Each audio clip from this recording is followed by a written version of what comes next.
Hello everyone, welcome back to Good Enough Counsellors and Therapists. And today I thought I'd quickly touch on the subject of our inner critic. The reason I thought I'd talk about the inner critic today is if you've been following any of my self-care videos that I've done for Advent, today is Q. And I used that as an opportunity to say, let's quieten our inner critic. So it got me thinking about our inner critics and how they affect us, especially when we're trying to run a business. I don't know about you, but I certainly find that when I'm doing something like trying to run a private practice, my inner critic can really have a field day. And the reason for that is that running a business is not something that I ever thought I'd end up doing. I trained as a counsellor and I didn't expect to be running my own business. And so it's a sort of growth area for me. And I think it's when we're doing something different and new and we're finding ourselves in that situation where we're having to change and master new skills, it's at that point that the inner critic can often get going. Or alternatively, sometimes we never even get to the point of trying something new because the inner critic is there telling us that we can't actually do it. So I think it's really important to actually look at the role of the inner critic in our lives and how that is affecting us.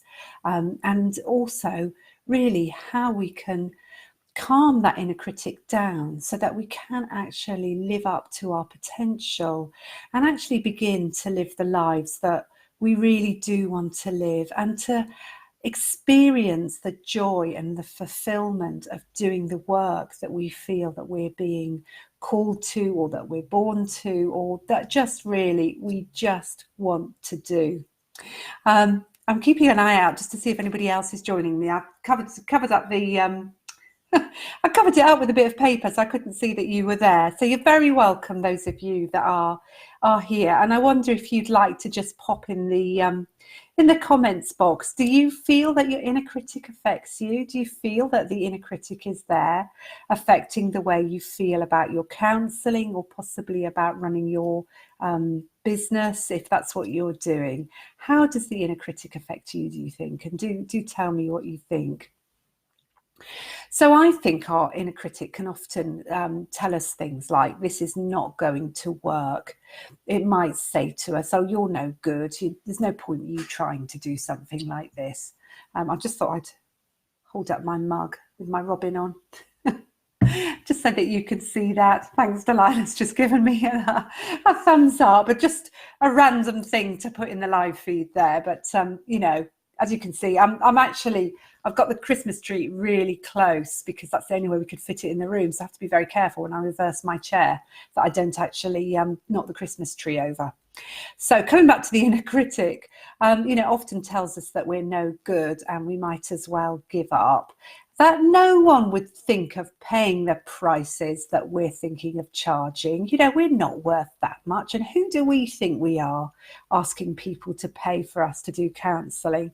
These are just some of the ways in which the inner critic can actually come up. And do tell me if you've had any of those sorts of thoughts in your practice. You know, is it difficult for you to put your prices up? Do you think that no one will pay you?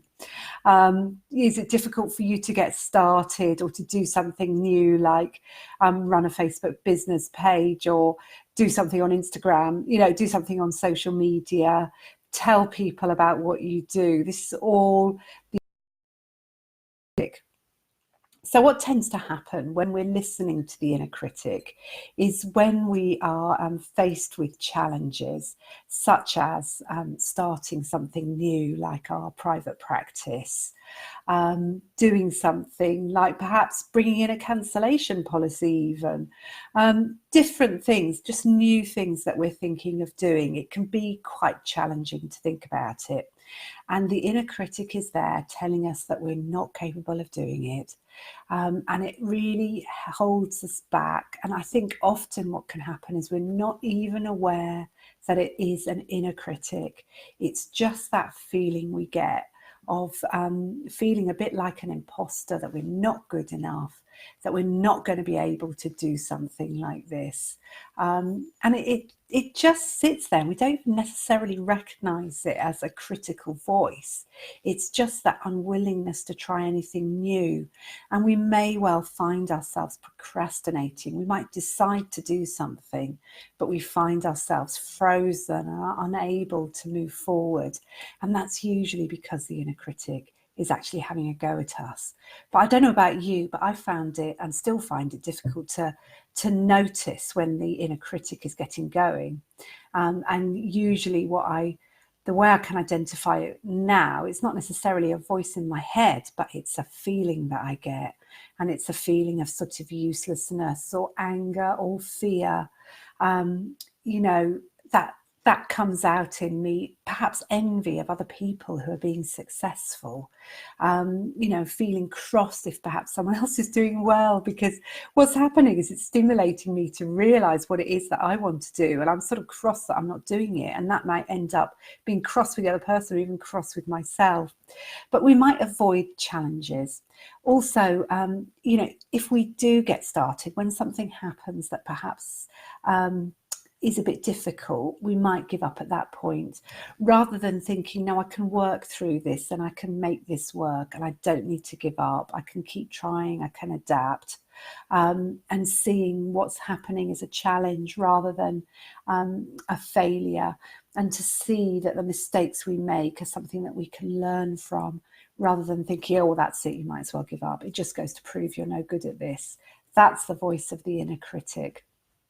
The other things that might happen is we might sort of think it's not really worth bothering, because we think we've only got a sort of finite amount of talent, and if we haven't managed to do it first time or second time, in that case, that just goes to show that we can't do it, and we just give up and walk away. And yet sometimes it's, this saying, it's always darkest before the dawn. And what can happen is, at the very point at which we're going to break through and be successful is the point at which we actually give up and go away. And so I think it's really important to acknowledge that the inner critic is there and it's telling us these sorts of things, and to actually acknowledge our feelings, and to actually to learn that we don't need to give up, that this is a natural part of growth for that fear and criticism to be there, but we don't actually have to let that be in the driving seat. And that we can acknowledge what we're feeling, but also just sort of investigate and see what it is that we need at this particular point in time.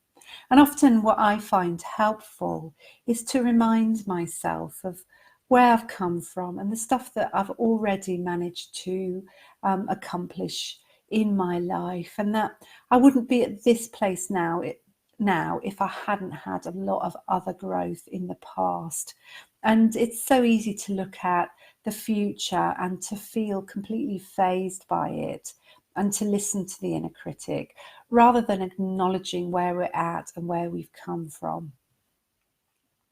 The other thing that might happen is, as I said, we can feel threatened by other people's success, and that's because we're telling ourselves that we can't do it ourselves. And I'd just like to say that I really do believe that this is a great time for us to be in counselling.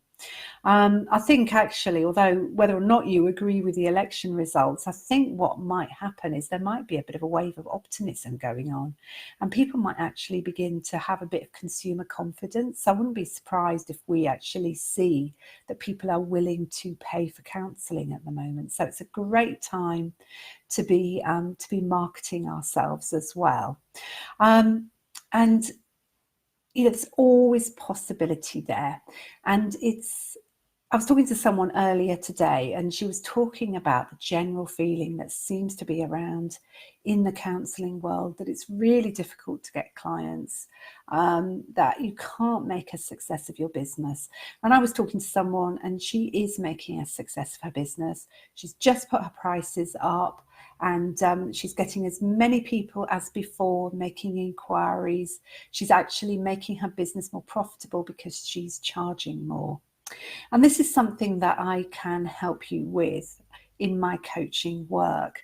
So what I can do is, what I'm really able to help you do is to recognise what it is that you're really good at doing and the areas of counselling in which you excel, and help you to build on that and help you to reach out to people who you would just find really easy to work with, where the counselling just flows because it's your area of expertise.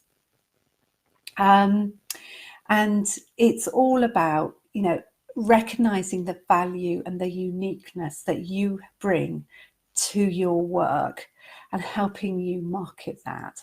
And that's where I can help you. And what I'm actually after at the moment is I'm after people who are willing to invest in themselves and their business, who would like to work with me in the new year, so that you can really make 2020 a year of growth, where you don't need to listen to that inner critic, where you're prepared to work through some of the fears and the criticism that the inner critic makes, and to have that support to help you grow your business.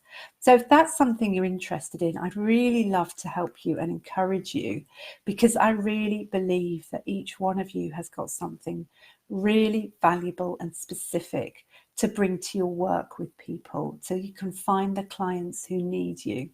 Right, I'm just going to have a look at Penny said. Loving this today, Joe, as I'm taking a brave step for me regarding my supervision.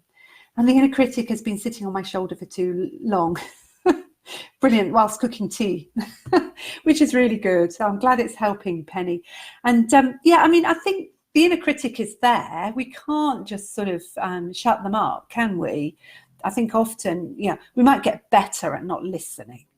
But I think, especially when we're in that growth situation where we're doing some sort of change, it really allows a bit of space for the inner critic to come out and to sit on our shoulders and to start, wagging their finger and telling us that we're not good enough and we can't do it. I sort of recently said, what do I want for 2020? What am I going to let go of? And what I'm letting go of is actually allowing that thought that I can't do it to be the thought that's uppermost. I can't stop that thought. We can't stop our thoughts. Our brains are designed to think, aren't they? But it's about, am I going to give that voice room space? That voice might be shouting at me, but whether or not I choose to act on the information that voice is telling me, that's where I can actually make a choice. So it's about recognizing when the inner critic is having a go. And it's about saying, well, thank you for that. I know you're trying to keep me safe, but I'm still going to do this anyway, because actually what I want to do here is more important than the fear that the inner critic is bringing up for me. So if you haven't seen it, I've done a little video. My Advent alphabet of self-care today is Q, which is for quiet, and it's all about quietening your inner critic down. So it's available on my business page, which you might be on my business page at the moment, or you might be watching this via the group, but you can find the business page. It's called Good Enough Counsellors and Therapists. The difference between the two is my page, which is my business page, has the and therapists on the end, but the group is called Good Enough Counsellors, and available for anybody who's on a level 4 course and above, just about to start a level 4 course. Obviously qualified as well, because I'm talking about private practice a lot in the group. So it's for qualified counsellors and people who are at that point where they're on a course where they're going to be doing their 100 practice hours to qualify. Okay, so I'll leave you there. I shall be back broadcasting in the group itself, Good Enough Counsellors, on Friday for a Christmas broadcast. So hopefully I'll see you there. And in the meantime, I hope you have a good evening. Take care. Bye for now.